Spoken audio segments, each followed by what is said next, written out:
बंधु माने आजिर एही कार्यक्रम को आपण मानक स्वागत। आजिर एही कार्यक्रमटी सिंह राशि व्यक्ति विशेष मानक पई बहुत गुरुत्वपूर्ण अटे। तेणु आपणकर जदि सिंह राशि होइथाय तो वीडियोटी को स्किप न करी थरे मात्र शेष पर्यंत निश्चय देखंतु। बंधु माने एही 29 मार्च 2025 को एक विशाल महासंयोग हेबाकु जाउछि। कारण एही 29 मार्च को वर्षर प्रथम सूर्य पराग लागिबाकु जाउछि। एहा व्यतीत एही 29 मार्च को शनिदेव मध्य निजर राशि परिवर्तन करिबाकु जाउछंती। कुंभ राशि रु मीन राशि को प्रवेश करिबाकु जाउछंती। तेबे बंधु माने शनिदेव 2.5 वर्ष रे थरे निजर राशि परिवर्तन करिथांती। तेबे चलित वर्ष गोटिए दिन रे ही सूर्य पराग एवं शनि चलन दुईटी जाक हेबाकु जाउछि। एही दिन चैत्र अमावास्या मध्य रहुछि।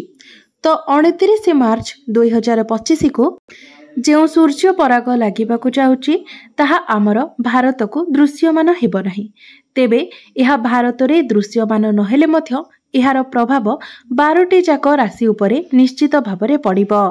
तो ए सबुर प्रभाव रे 29 मार्च ठारू आपणक जीवन रे एक विराट बड़ परिवर्तन हेबो। तो एही 29 मार्च परे आपणक जीवन रे केउ सबु परिवर्तन हेबो, केउ सबु घटना गुड़िक आपणक जीवन रे घटिबो, से विषय रे आजिर एही वीडियो रे आमे माने विस्तार भाबरे आलोचना करिबा।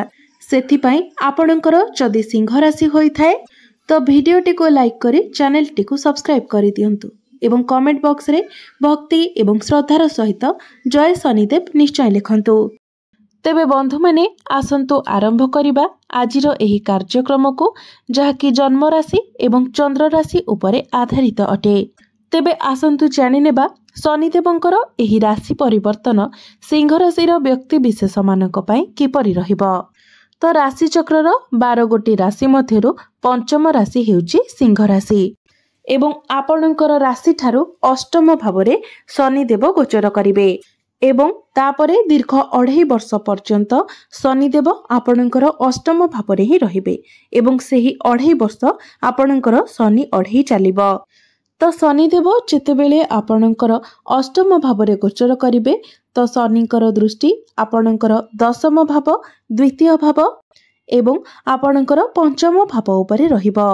तो बंधु माने अष्टम भावटी होइथाय गहन अध्ययनर भाव, डीप नॉलेज रो भाव।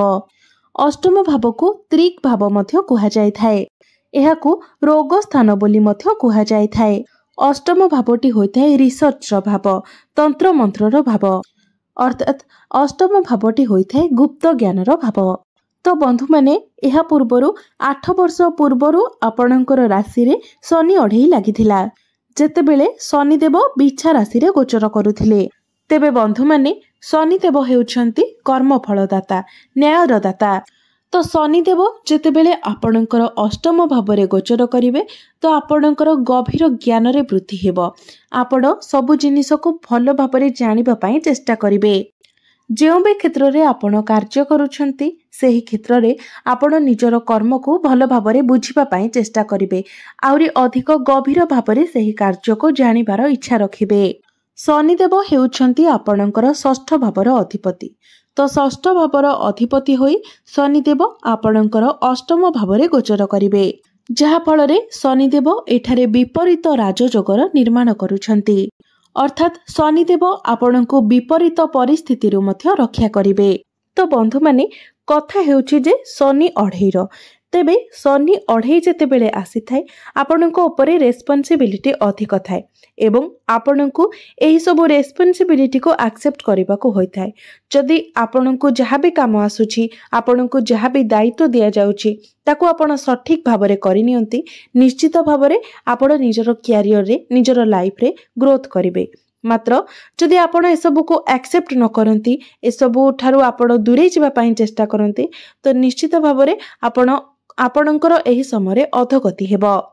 जदि आपण आलस्यर बशवर्ती हुअंती, आपण अलस्वामी करी निजर काम को टाली दियंती तो एही 2.5 वर्ष रे आपणको अनेक किछि समस्यार सम्मुखीन हेबाको पड़िबो।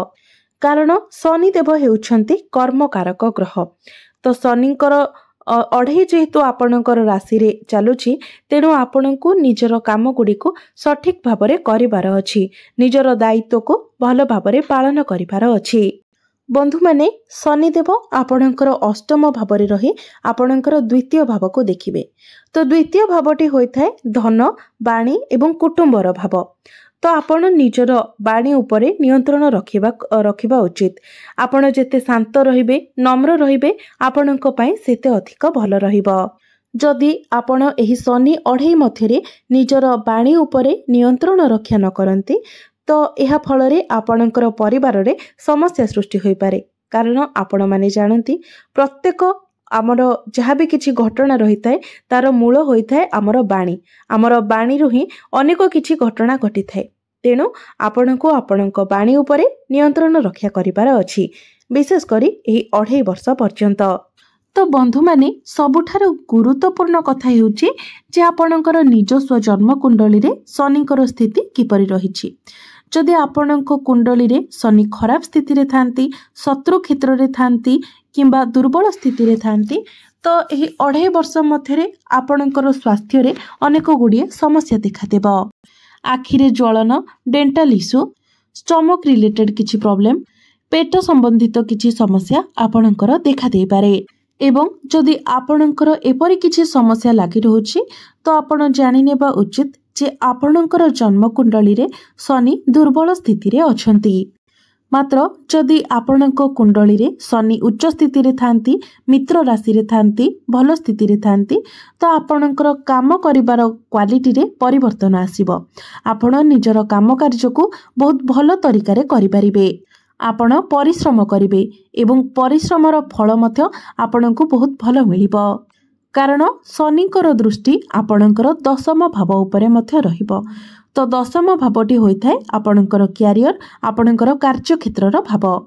एवं कार्य क्षेत्र को शनिकर दृष्टि रहिबार अर्थ आपण कार्य करिबे। एवं जो मानक निकटरे कोनोसी चाकरी बाकरी नाही, आपण चाकरी पई प्रिपेयर हेउछंती तो शनिकर एही महापरिवर्तन परे अर्थात 29 मार्च परे आपणको चाकरी मिलिबार मध्य बहुत अधिक संभावना रहुछि। सेति पई आपण चाकरी पई निजर चेष्टा जारी रखंतु। विशेष करी 14 एप्रिल रु 14 अगस्त मध्यरे आपणको चाकरी मिलिबार बहुत अधिक संभावना रहुछि। कारण सेतेबेले सूर्यंकर स्थिति मध्य बहुत मजबूत रहिबो। तेबे बंधु माने शनिदेवंकर जो प्रभाव पड़ी थाए ताहार अधिक प्रभाव पड़ी थाए हमर मन उपरे, जहा फलरे आमे बहुत ओवर थिंकिंग करि थाउ। प्रत्येक कथारे आमे पॉजिटिव होई जाई थाउ। एवं जेहेतु शनिकर दृष्टि आपणकर पंचम भाव उपरे रहुछि तो प्रेम जीवन रे मध्य आपण अधिक पॉजिटिव होई जिवे। कारण पंचम भावटी होइथाय आपणको प्रेम जीवनर भाव। तो आपणको ए सब ठारू दूरे रहिबार अछि। कारण जदि आपण एमिति करंती तो आपणको ही समस्या हेबो। कारण जेतेबेले शनिकर दृष्टि आपणकर पंचम भाव उपरे रहिबो तो आपण जहांको सहित रिलेशनशिप रे अछंती तांको मध्यरे मध्य जिद्दी स्वभाव रहिबो। यह सहित शनिदेव आपणकर षष्ठ भाव एवं सप्तम भावर अधिपति होई आपणकर अष्टम भावरे गोचर करुछंती। तो 29 मार्च परे आपण जदि कोनोसी भी पार्टनरशिप बिजनेस रो आरंभ करुछंती किंबा निजरो किछि निजस्व कार्य करुछंती तो से सब आपणकर भल रहिबो। आपण सेपरि किछि आरंभ मध्य करि परिबे। डेली इनकम रो किछि काम आपण करि पारंती। मात्र पार्टनरशिप बिजनेस रे आपण बुझी चिंती आगको बढ़ंतु। तरबरिया भाबरे कोनोसी कार्य करंतु नाही किंबा कोनोसी डिसिजन नियंतु नाही। तेबे शनि अढ़ई हेउ किंबा शनि 7.5 हेउ एही दुईटी अवधि मध्यरे आपण कोनोसी भी कार्य तरबरिया भाबरे करिबा उचित नुहे। एही समय मध्यरे आपणको बहुत धैर्यर सहित कार्य करबाको होइथाए। ताहा आपण कोनोसी प्रॉपर्टी रे डील करंतु किंबा अन्य जे कोनोसी जिनिस रे डील करूछंती सेतेबेले आपणको निज भितरे बहुत अधिक धैर्य रक्षा करिबार अछि। एवं जदि आपण निज क्यारियर रे आपणकर काम रे किछि परिवर्तन चाहुछंती ताहा मध्य आपण भाबे चिंती करंतु। तरबरिया भाबरे आपण निजर चाकरी छाडंतु नाही। कार्य क्षेत्र रे जहाँ भी काम आपणक पाखको आसुची आपण ताको एक्सेप्ट करिबा पई चेष्टा करंतु। ଏହା ବ୍ୟତୀତ ଯେଉଁମାନେ ବିଦ୍ୟାर्थୀ ଅଛନ୍ତି ଏବଂ ଆପଣ ହାୟର ଏଜୁକେସନ୍ କରିବାକୁ ଚାହୁଁଛନ୍ତି ତ ସମୟ ଆପଣଙ୍କ ପାଇଁ ବହୁତ ଭଲ ରହିବ। ଏହି ସମୟ ଅବଧି ମଧ୍ୟରେ ଆପଣ ହାୟର ଏଜୁକେସନ୍ କରିପାରନ୍ତି। ଭ୍ରମଣର ଯୋଗ ମଧ୍ୟ ବନୁଛି। ତ ବନ୍ଧୁମାନେ ଏବେ ଆସନ୍ତୁ ଜାଣିନେବା କିଛି ପ୍ରତିକାର ବିଷୟରେ, ଯେଉଁ ପ୍ରତିକାର ଗୁଡ଼ିକ କରିବା ଦ୍ୱାରା ଆପଣଙ୍କ ଉପରୁ ଶନିଙ୍କର ଦୁଷ୍ପ୍ରଭାବ କମ୍ ହୋଇପାରିବ ଏବଂ ଆପଣଙ୍କୁ ଶନିଦେବଙ୍କର କୃପା ପ୍ରାପ୍ତି ହୋଇପାରିବ, ଅଧିକ ଶୁଭ ପ୍ରଭାବ ପ୍ରାପ୍ତି ହୋଇପାରିବ। ତେବେ ବନ୍ଧୁମାନେ ସେଥିପାଇଁ ପ୍ରତ୍ୟେକ ଦିନ ଆପଣ ଉଦିତ ସୂର୍ଯ୍ୟଙ୍କୁ ତମ୍ବା ପାତ୍ରରେ ଜଳାର୍ଘ୍ୟ ଅର୍ପଣ କରନ୍ତୁ। ପ୍ରତ୍ୟେକ ଦିନ ଆପଣ ହନୁମାନ ଚାଳିଶାର ପାଠ କରନ୍ତୁ। ପ୍ରତ୍ୟେକ ଦିନ ଆପଣ ସୂର୍ଯ୍ୟଙ୍କର ବୀଜ ମନ୍ତ୍ର ମଧ୍ୟ 108 ଥର ଜପ କରନ୍ତୁ ଏବଂ ପ୍ରତ୍ୟେକ ଦିନ ଆପଣ ଓମ୍ ନମଃ ଶିବାୟ ମନ୍ତ୍ରକୁ 108 ଥର ଜପ କରନ୍ତୁ। ନିଶ୍ଚିତ ଭାବରେ ସମସ୍ତ ଅଶୁଭତ୍ୱ ଗୁଡ଼ିକ ଖଣ୍ଡନ ହୋଇ ଆପଣଙ୍କୁ ଅଧିକ ଶୁଭତ୍ୱ ପ୍ରାପ୍ତି ହେବ। ତେବେ ବନ୍ଧୁମାନେ ଆପଣଙ୍କର ଜୀବନ ମଙ୍ଗଳମୟ ହେଉ, ଏହା ହିଁ ଈଶ୍ୱରଙ୍କ ନିକଟରେ ମୋର ପ୍ରାର୍ଥନା। ଧନ୍ୟବାଦ।